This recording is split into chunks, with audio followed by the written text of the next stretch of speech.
మా latest videos కోసం మా ఈ తెలుగు న్యూస్ ఛానల్ సబ్స్క్రైబ్ చేసి గంట సింబల్ యాక్టివేట్ చేసుకోండి. రేపు ఆదివారము గొప్ప రోజు, చాలా మంచి తిథితో కలిసి వచ్చిన రోజు.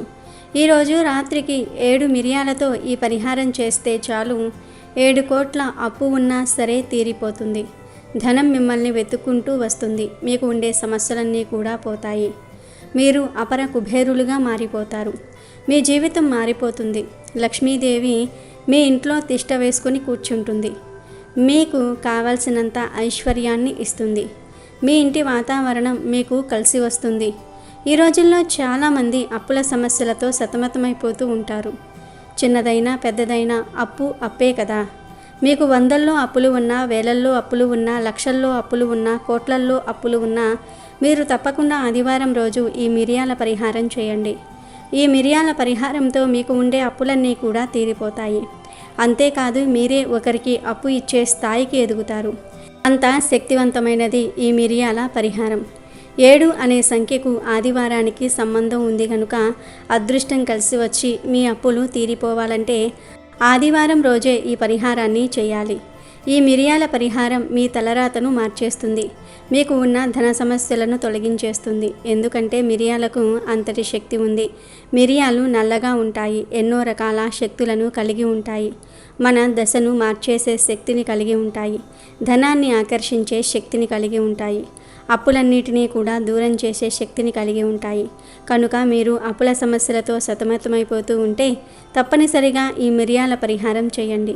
మరి ఇంతకీ ఈ ఆదివారం రోజు 7 మిరియాలతో ఏం చేస్తే మీకు ఉండే అప్పులన్నీ కూడా తీరిపోతాయి అనే విషయాన్ని ఇప్పుడు మనం ఈ వీడియోలో వివరంగా తెలుసుకుందాము. అంతకన్నా ముందు ఒక పవిత్ర కథను విందాం. ఫ్రెండ్స్, ఫస్ట్ అయితే కామెంట్ బాక్స్లో ఓం నమో భగవతే వాసుదేవాయ అని కామెంట్ చేయండి. అలాగే ఈ వీడియోకి ఒక లైక్ కొట్టి మన ఛానల్ని సబ్స్క్రైబ్ చేసుకొని మాకు సపోర్ట్ చేయండి. ఒక ఊరిలో నారాయణ అనే గొప్ప పండితుడు ఉండేవాడు. అతను ప్రజలకు పురాణ ప్రవచనాలు చెప్పుకుంటూ జీవిస్తూ ఉండేవాడు. సదాచార సంపన్నుడిగా, నిష్ఠ గరిష్ఠుడిగా అందరి మన్ననలు పొందినవాడు. అతడు పిలిస్తే దేవుడు పలుకుతాడు అని ఊరంతా చెప్పుకుంటున్నారు. నారాయణ కూడా అంతటి భక్తి శ్రద్ధలు దేవుని పట్ల కనపరిచేవాడు. నిరంతరం దైవనామ స్మరణతో గడిపేవాడు. ఎవరితోనూ కూడా ఎక్కువగా మాట్లాడేవాడు కాదు. తనకు కష్టం వచ్చినా సుఖం వచ్చినా దేవుడితోనే చెప్పుకునేవాడు. మొత్తానికి ఊరందరిది ఒకదారి, ఉలిపిరి కట్టది ఒకదారి అన్నట్లు బ్రతకసాగాడు. ఒకనాటి ఉదయం ఆ ఊరి కరణం నారాయణయ్య ఇంటికి వచ్చి తలుపులు తట్టాడు. ఆ రోజు మనవ్రతంలో ఉన్న నారాయణ తలుపు తీసి ఏమిటి అన్నట్లుగా చూశాడు. అప్పుడు ఆ ఊరి కరణం గారు ఇలా అన్నారు: స్వామి, వాతావరణం బాగాలేదు. గాలి వాన వచ్చేలాగా ఉంది. ఊరికి వరద ముప్పు ఉందని భయపడుతూ ఉన్నాం. కనుక తమరు త్వరగా కావలసిన సామాను సర్దుకొని సురక్షిత స్థలానికి బయలుదేరండి అని ఆందోళనగా చెప్పాడు. నారాయణ ఆ మాటలకు చీమ కుట్టినట్లు కూడా చలించలేదు. గోడకు ఉన్న దేవుడి పటాన్ని చూపిస్తూ అన్నిటికీ ఆ భగవంతుడే ఉన్నాడు, భయం లేదు అన్నట్టు సైగ చేశాడు. కరణానికి ఏమీ అర్థం కాక బుర్ర గోక్కొని త్వరగా తెమలండి అనేసి మిగతా వారిని హెచ్చరించడానికి వెళ్ళిపోయాడు. అతడు వెళ్ళిన కాసేపటికి ఈదురుగాలులతో కూడిన వర్షం ప్రారంభమయ్యింది. చూస్తూ ఉండగానే కుంభవృష్టిగా మారింది. చెరువులు వాగులు నిండసాగాయి. ఊరి జనం ఎడ్లు కట్టుకొని గుంపులు గుంపులుగా ఊరు వదిలి తరలిపోసాగారు. ఒక బండి నారాయణ ఇంటి ముందు ఆగింది. నారాయణ స్వామి వాన పెద్దదయ్యింది. చెరువు కట్టకు గండి పడేలాగా ఉంది. త్వరగా రండి పోదాం అని అరిచాడు.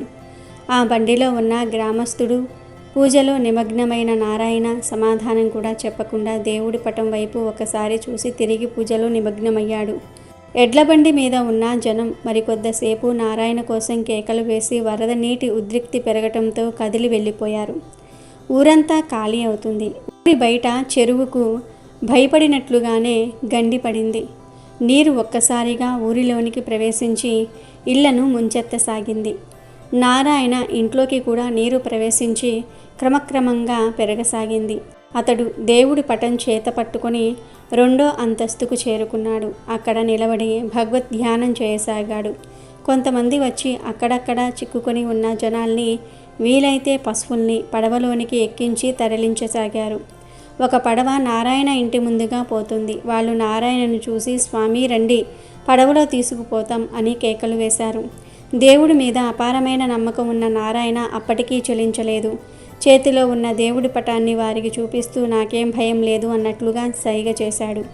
వారికి అతడు ఏమంటున్నాడో అర్థం కాలేదు. అలా పడవ కూడా వెళ్ళిపోయింది. వరద పోటెత్తింది. ఊరి మునిగిపోయింది.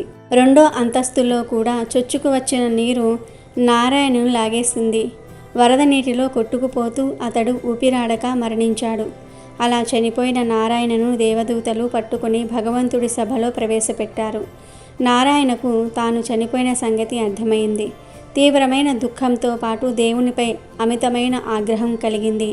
దూతలు అతన్ని దేవుడి ముందు నిలబెట్టగానే తన అక్కసంతు కూడా వెళ్ళబుచ్చుకుంటూ, దేవుడా, నీవే దిక్కని నమ్మానే, ఆపద్బాంధుడవని కీర్తించానే, కానీ నువ్వు ఏం చేశావు? నమ్మి నానబోసుకుంటే పులిసి పుచ్చిపోయినట్టు చివరికి దిక్కు ముక్కు లేకుండా చావాల్సి వచ్చిందే అని అన్నాడు. భక్తి పట్ల దేవుడిగా నీకున్న బాధ్యత ఇదేనా అని నిష్ఠూరమాడాడు. నారాయణ మాటలు విని దేవుడు ఆశ్చర్యపోయాడు. అదేంటి, నువ్వు ఎలా చనిపోయావు? నిన్ను రక్షించడానికి నేను 3 అవకాశాలు కల్పించాను కదా అని అడిగాడు. అప్పుడు నారాయణ అమాయకంగా 3 అవకాశాలు ఏంటి అన్నాడు. దేవుడు జరిగిందంతా తన దివ్య దృష్టితో గ్రహించి నారాయణపై మండిపడ్డాడు. మూర్ఖుడా, నా భక్తుడవనే ప్రేమతో నిన్ను రక్షించడానికి నీకు 3 అవకాశాలు ఇచ్చాను.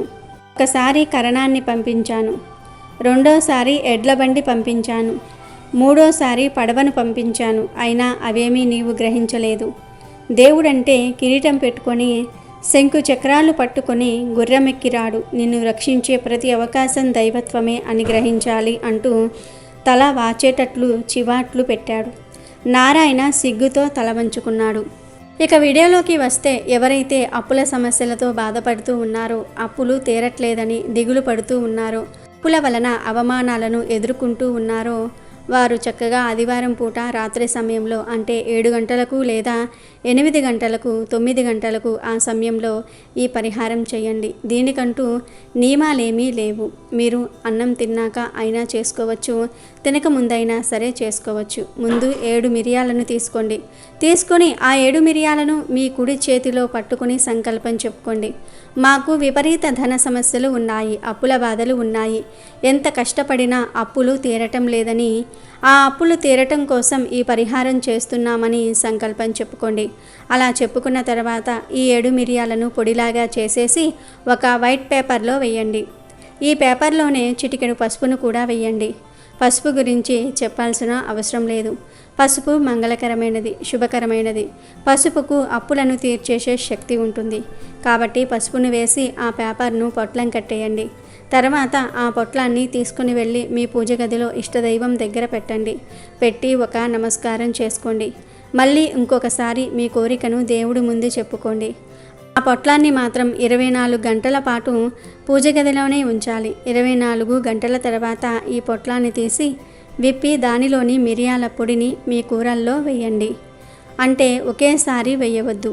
ఈ పొడిని కొద్ది కొద్దిగా 7 రోజుల పాటు వంటల్లో వాడాలి. అంటే మీరు వండే వంటల్లో కొంచెం కొంచెం కలపాలి. ఇలా చేస్తే 7 రోజుల్లోనే, అంటే ఆ పొడి పూర్తయ్యేలోపే మీకు ఉన్న అప్పులు కూడా పూర్తిగా తీరిపోతాయి. ఒక రకంగా చెప్పాలంటే 7 మిరియాలతో ఈ పరిహారం చేస్తే 7 కోట్ల అప్పు ఉన్నా తీరిపోతుంది. చాలా చక్కటి ఫలితాలు వస్తాయి. అంటే మీరు ఈ పరిహారం చేసేసి ఖాళీగా కూర్చుంటే అప్పులు తీరవు. మీరు మీ పని చేసుకుంటూనే ఈ పరిహారం చేస్తే దైవబలం కూడా లభిస్తుంది. దేవుడే మనకు ఏదో ఒక రూపంలో వచ్చి సాయం చేస్తాడు. కథలో చెప్పుకున్నట్టుగానే దేవుడు మనకు మంచి మంచి అవకాశాలు ఇస్తాడు. అప్పులు తీరే మార్గాన్ని చూపుతాడు. ఇది చాలా చిన్న పరిహారం, కానీ ఫలితాలు మాత్రం అద్భుతంగా ఉంటాయి. ఇలా ఒక్కసారి ఈ పరిహారం చేస్తే అప్పులన్నీ కూడా తీరిపోతాయి. ఒక్కసారికి మీ అప్పులు తీరకపోతే 3 సార్లు, 5 సార్లు, 7 సార్లు ఇలా ఫలితం వచ్చే వరకు చేయండి. ఎప్పటికైనా ఫలితం మాత్రం వచ్చి తీరుతుంది. కాబట్టి అప్పుల బాధలు ఉన్నవారు మిరియాలతో ఈ పరిహారం చేసి శుభ ఫలితాలను పొంది ఆనందంగా జీవించండి. రేపు ఆదివారం రోజున గ్లాసుడు కుంకుమ నీళ్లతో ఇలా చేయండి. మీ జీవితం మారిపోతుంది, కుబేరులవుతారు. మీ సమస్యలన్నీ కూడా పోయి మీరు కుబేరులు అయిపోతారు. లక్ష్మీదేవి అనుగ్రహం కూడా కలుగుతుంది. దానికి తోడు ఇంటి పరంగా చాలా చక్కగా కలిసి వస్తుంది. కుంకుమ నీళ్ల గురించి మనందరికీ తెలిసిందే కదా. కుంకుమ మంగళకరమైనది, శుభకరమైనది. ఆదివారం పూట కుంకుమ నీళ్లతో ఈ విధంగా చేయటం వల్ల చాలా మంచి ఫలితం ఉంటుంది. శాస్త్రాల ప్రకారం ఆదివారం ఎవరైతే కుంకుమ నీళ్లతో ఈ పనిని చేస్తారో వారి ఇంట్లో ఉండే చెడంతా కూడా పోతుంది. వారికంతా కూడా మంచి జరుగుతుంది. చాలా వరకు మంచి రిజల్ట్ని చూడడానికి అవకాశం ఉంటుంది. కాబట్టి ఈ విధంగా కుంకుమ నీళ్లతో పరిహారం అనేది చేసుకోండి. ఇలా చేయటం వల్ల మనకు మన ఇంట్లో అనుకోకుండా కొన్ని సమస్యలు వచ్చి పడుతూ ఉంటాయి కదా. ఆ సమస్యల వల్ల చాలా సఫర్ అయిపోతూ ఉంటాం కదా. అలాంటి సమస్యలు కూడా రాకుండా ఉండడానికే ఉపయోగపడే పరిహారం ఈ పరిహారం. దీన్ని ఎలా చేయాలి, ఎలా చేస్తే ఎలాంటి ఫలితం వస్తుందో ఇప్పుడు మనం ఈ వీడియోలో వివరంగా తెలుసుకుందాము.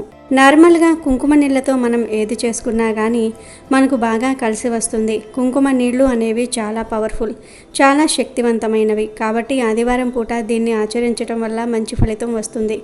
అందుకే ఈ విధంగా మీరు పాటించండి. ఇంటి పరంగా మనకు ఎన్నో సమస్యలు వస్తూ ఉంటాయి. ఆ సమస్యల వల్ల మనం చాలా ఇబ్బంది పడిపోతూ ఉంటాము, సతమతమైపోతూ ఉంటాము. ఏం చేయాలో అర్థం కాదు. ఎందుకు ఇలా జరుగుతుందో కూడా కొన్నిసార్లు తెలియదు. కొన్నిసార్లు ఎన్ని పరిహారాలు చేసుకున్నా కానీ మనకు కలిసి రాదు. ఇంటి పరంగా అస్సలు కూడా మనకు బాగుండదు. మేము చాలా పరిహారాలు చేసి అలసిపోతూ ఉన్నాం అనుకునేవారు కూడా ఆదివారం రోజు రాత్రి పడుకునేటప్పుడు ఈ పని చేసుకుంటే తెల్లవారేసరికి మీరు అద్భుతాన్ని చూసే అవకాశం ఉంటుంది. అలానే కాకుండా ఇంటి పరంగా ఉండే సమస్యలన్నీ కూడా తొలగిపోతాయి. ఆదివారం పూట సూర్యోదయానికి ముందే నిద్ర లేవాలి. బారెడు పొద్దు ఎక్కేదాకా పడుకోకూడదు. అలా పడుకుంటే లక్ష్మీదేవి మన ఇంట్లోకి రాదు. అందుకే ఈరోజు మనము సూర్యుడు ఉదయించక ముందే నిద్రలేస్తే చాలా మంచిది. అలా కాకుండా సూర్యుడు ఉదయించిన తర్వాత వరకు కూడా చాలామంది పడుకుంటూ ఉంటారు కదా. అలాంటి వాళ్ళ ఇంట్లో ఎప్పుడూ దరిద్రమే ఉంటూ ఉంటుంది. దరిద్రం ప్రవేశిస్తుందని పురాణమే చెప్తుంది. అందుకే ఆదివారం రోజు తొందరగా నిద్రలేసేసి చెంబుడు నీటిని తీసుకొని కొంచెం కుంకుమ కలిపి సూర్యుడికి ఆర్జ్యం సమర్పించాలి. ఇక రాత్రి సమయంలో ఈ కుంకుమ నీళ్ల పరిహారం చేసుకోండి.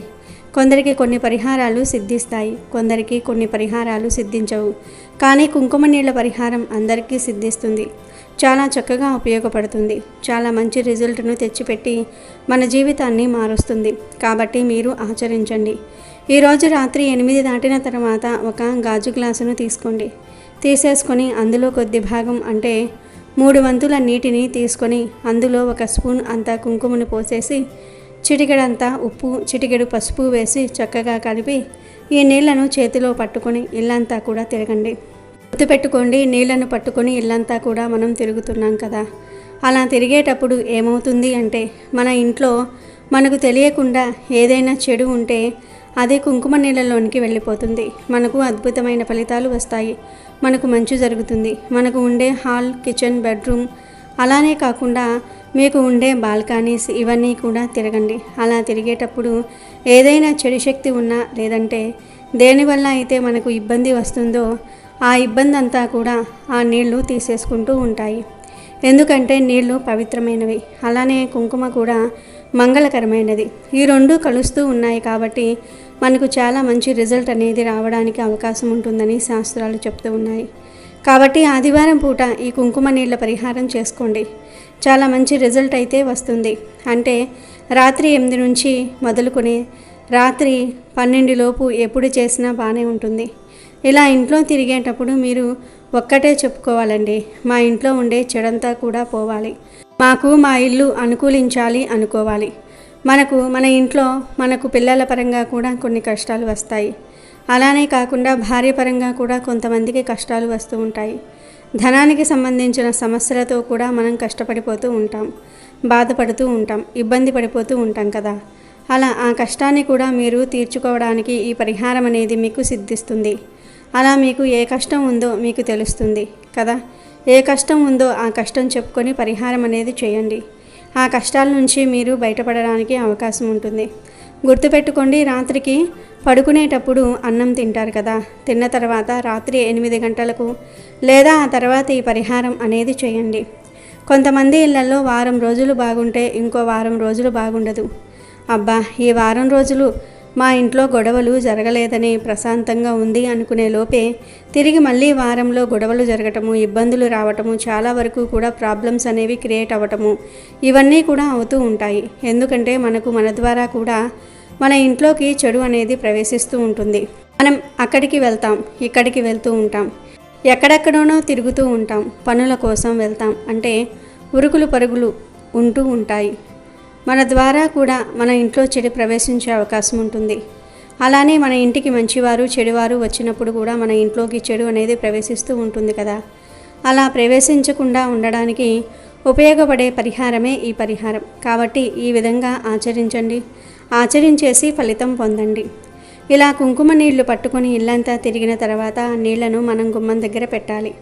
అలా పెట్టేసి రాత్రంతా కూడా ఉంచేసి తెల్లారి లేచిన తర్వాత ఆ నీటిని బయట పోసేస్తే సరిపోతుంది. ఇలా చేస్తే ఇంట్లో కొంచెం ప్రశాంతత అనేది కనిపిస్తుంది. ఇల్లు కొంచెం అనుకూలించినట్టు అనిపిస్తుంది. సంపాదన పెరుగుతుంది. కాబట్టి ఇది తప్పనిసరిగా ఆదివారం పూట రాత్రి సమయంలో చేసేసుకొని ఫలితం పొందండి. చాలా చిన్న పరిహారం, కానీ ఫలితం ఎక్కువగా ఉంటుందన్నమాట. ఇది చాలామంది కూడా ఆచరిస్తారని మనకు పరిహార శాస్త్రంతో పాటు పురాణ గ్రంథంలో కూడా చెప్పబడుతుంది. కుంకుమే కదా అనుకుంటాం, కానీ కుంకుమకు అతీత శక్తి ఉంటుంది. కుంకుమ చాలా శక్తివంతమైనదిగా పరిగణిస్తారు. కాబట్టి కుంకుమతో ఏది చేసుకున్నా కానీ మనకు కలిసి వస్తుందని శాస్త్రాల్లోనే చెప్పబడుతుంది. కాబట్టి ఆచరించేసి చక్కగా ఫలితం పొందండి. మీ ఇంట్లో ఉండే కుంకుమే వాడుకోండి. దీనికోసం మీరు ప్రత్యేకించి కుంకుమ కొని తెచ్చుకోవాల్సిన అవసరం కూడా లేదు. ఈ పరిహారం చేస్తే మీరు మంచి ఫలితాలను పొందుతారు. మీ జీవితం మారిపోతుంది, కష్టాలు పోతాయి, మీ ఇంట్లో అన్ని శుభాలే జరుగుతాయి. కనుక మీరు కూడా ఆదివారం రోజు రాత్రి సమయంలో కుంకుమ నీళ్లతో ఇలా చేసి తిరిగిలేని ఫలితాలను పొందండి. వీడియో నచ్చితే లైక్ చేయండి, షేర్ చేయండి, బట్ సబ్స్క్రైబ్ చేసుకోవడం మర్చిపోవద్దు.